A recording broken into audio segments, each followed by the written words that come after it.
Afghanistan. Our words and actions remain focused at advancing a critical unfinished mission of our time, and that is to help Afghanistan build and strengthen its social, political and institutional fabric, secure its territory and citizens from external threats, spur its economic and development activity, and stage a stable and prosperous future for its people. Indeed, this is also the intent of this conference, aptly captured in its theme, addressing challenges, achieving prosperity.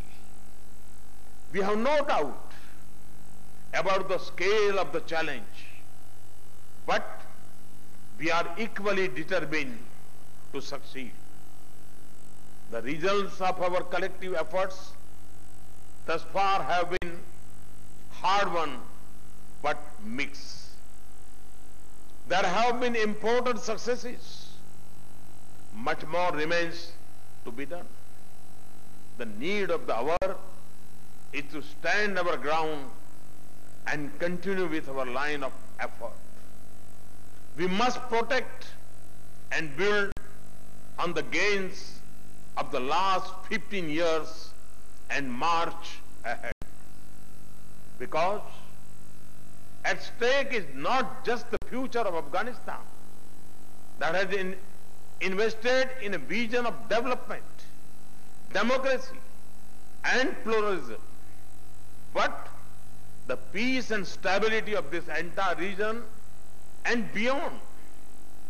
Let us also reflect with urgency on what more must be done and what we must avoid in Afghanistan so that its citizens can self-sustain peace and economic growth. The answers are all there.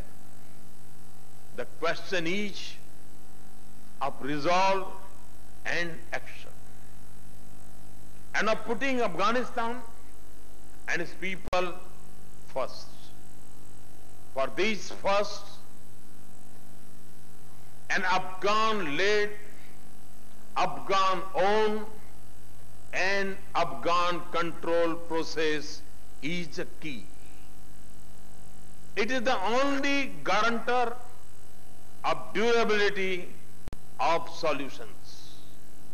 Second, we must demonstrate strong collective will to defeat terror networks that cause bloodshed and spread fear.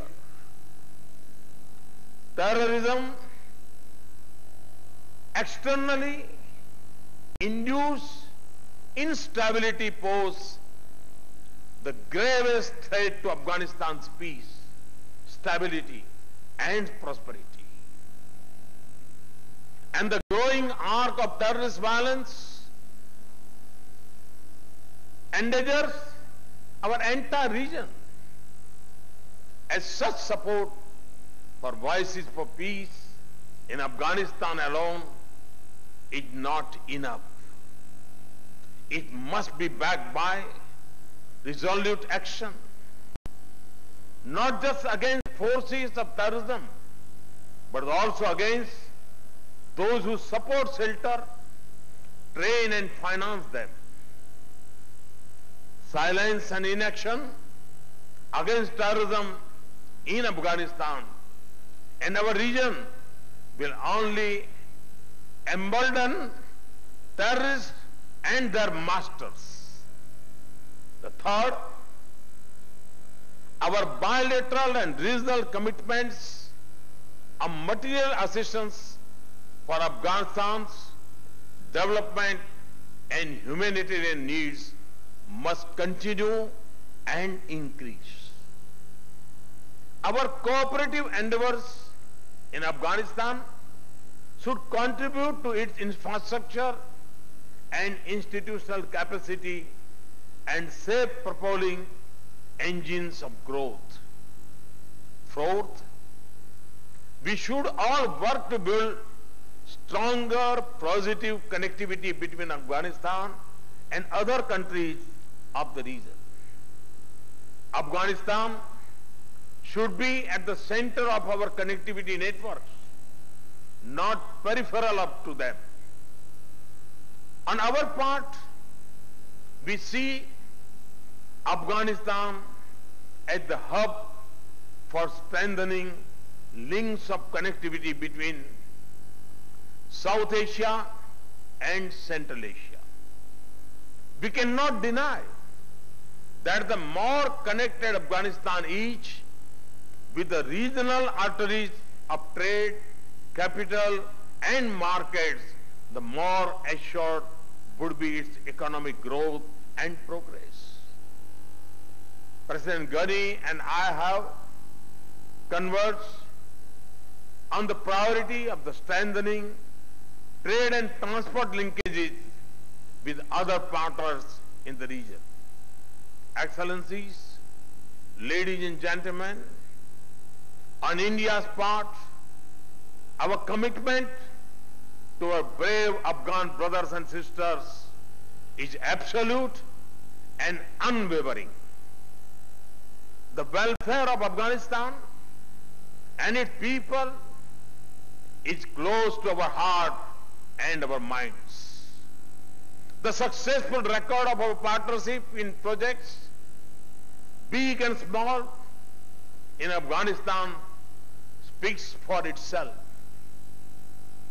The principal dimension of our cooperation has always been its people-centric nature.